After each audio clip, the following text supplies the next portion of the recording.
Kung may isang balita ngayon na nagpapanginig sa bawat Pilipinong nagtitiwala pa rin sa hustisya, ito yon. Isang dating senador na kinasuhan ng malversation na isang non-bailable offense ay nakalaya. Pero paano? Dahil kung non-bailable ang kaso, ibig sabihin dapat manatili siya sa loob hanggang matapos ang kanyang paglilitis. Pero si Bong Revilla, sa halagang 1 milyong piso cash bond, ay bumalik na sa piling ng kanyang pamilya. At ang mga pangalan ng mga justices na nagbigay ng desisyon na ito, kasama ang kanilang kasaysayan, ay dapat malaman ng bawat Pilipino. Ngayon, sasabihin ko sa iyo ang buong kwento. Simulan natin sa desisyon ng Sandigan Bayan. Ayon sa Anti-Graft Court, tinanggap nila ang bail application ni Bong Revilla na may kinalaman sa 72 milyon at 800,000 piso na alegadong flood control project sa Pandi, Bulacan. Ang basehan ng desisyon, failure of the prosecution to establish strong evidence of guilt.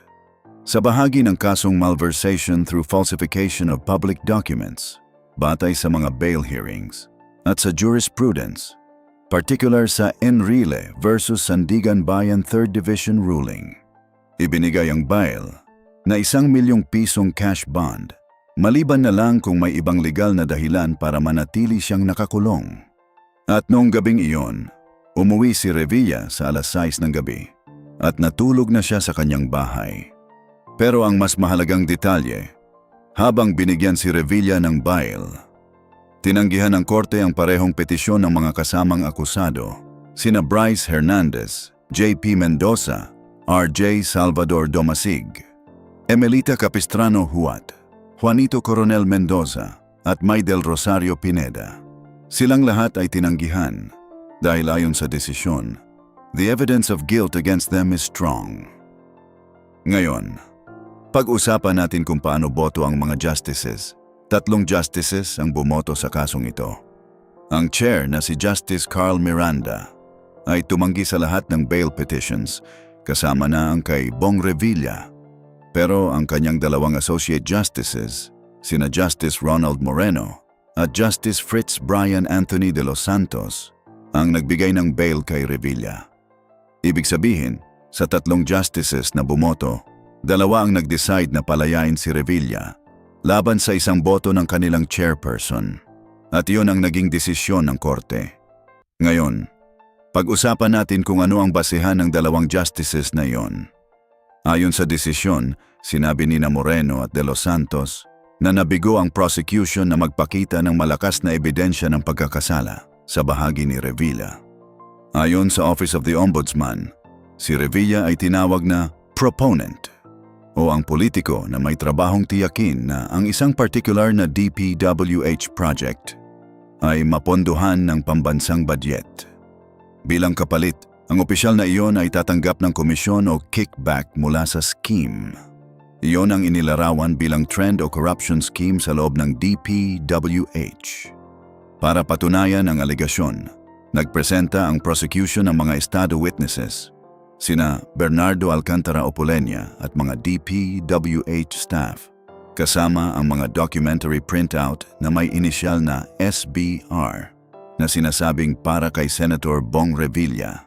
Ang ebidensya ay sinasabing nagpapatunay na kinuha ni Revilla ang listahan ng mga proyekto mula sa DPWH para ipasok ito sa pambansang budget at tumanggap ng kickback mula rito. Ngunit ayon sa korte, ang Philippine courts na kailangang tukuyin ang elemento ng malversation ay ganito.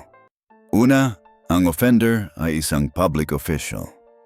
Pangalawa, siya ay may custody o control ng pondo o ari-arian dahil sa kanyang tungkulin. Pangatlo, ang pondo o ari-arian ay pampubliko na kanyang pananagutan. At pang-apat, siya ay nag-appropriate, kumuha o nagpahintulot na kunin ito ng iba.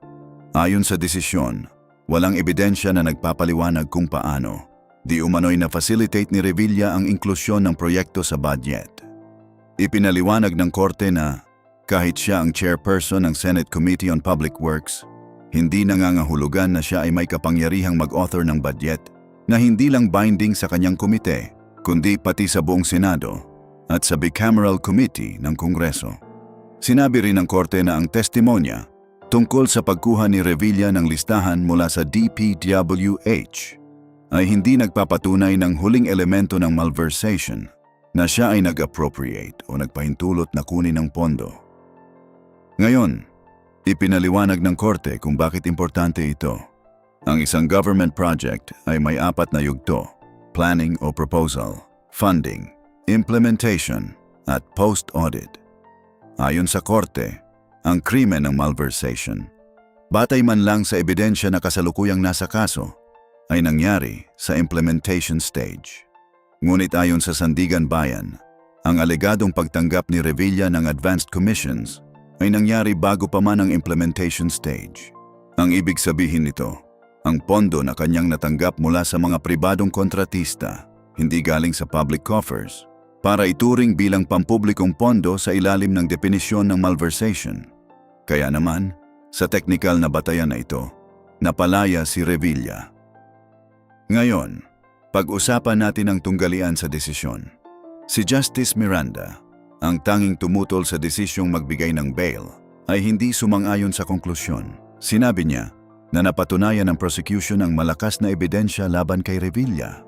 Ipinaliwanag niya na maling isaalang-alang ang alegadong aksyon ni Revilla bilang isang isolated event sa halip na contextualize ito sa loob ng kalakaran o sistema ng katiwalian sa loob ng DPWH. Idinagdag niya na mali ring ituring ang advanced payment bilang hiwalay at nag-iisang offense dahil ang kontratista ay umaasa sa hinaharap na mga offense para masakop ang komisyon. Ang gobyerno ang siyang sisingilin sa bribe na binayaran ng kontratista para sa proyekto. Ayon din sa naging chairperson, ang testimonya ni Alcantara, Bernardo at ng mga aides ay nagpapatunay na tumanggap sila ng komisyon para sa 2025 kung saan si Revilla ay tumayo bilang proponent. Idinagdag pa niya na may malakas na ebidensya na ang kickback ay ipinadala kay Revilla sa kanyang White House compound sa Cavite. Ayon kay Miranda, hindi na kailangang patunayan pa na personal na nakialam si Revilla sa isang deliberasyon ng Kongreso para tiyakin na mapopondohan ang proyekto. Ipinaliwanag niya, hindi mangyayari ang inklusyon ng DPWH project sa pambansang budget kung hindi dahil sa allocation na ibinigay ng DPWH Secretary Manuel Bunoan. Kahilingan ni Revilla kay Bernardo para sa listahan ng mga proyekto. Transmittal ni Alcantara ng listahan sa Undersecretary Bernardo. Transmittal ni Bernardo ng listahan kina Bonoan at ng yumaong Undersecretary Cathy Cabral. At ang patuloy na follow-up ni Revilla sa 3 opisyal. Iisa lang ang tanong na naiiwan sa atin. Kung sasabihin ng 2 justices na kailangan ng malakas na patunay para pagkalooban ng habang buhay na kulungan o mahabang taon ng preso ang isang akusado, bakit hindi ganoon karigid ang standard sa issue ng kickback kung saan may isang chairperson na naniniwalang malinaw namang nangyari ang katiwalian? Ang batas, sa oras na maling gamitin, ay maaaring maging tulay palabas ng hustisya sa halip na tulay patungo dito. At tayo bilang mga Pilipino ay kailangang manatiling matalas, manatiling maingat at manatiling gising sa bawat desisyon na maaaring magbago sa direksyon ng ating bansa. Ano ang masasabi mo sa desisyong ito ng Sandigan Bayan? Sang-ayon ka ba na dapat mabigyan ng bail si Bong Revilla? I-comment mo sa baba at huwag kalimutang mag-subscribe para sa mga susunod na balita.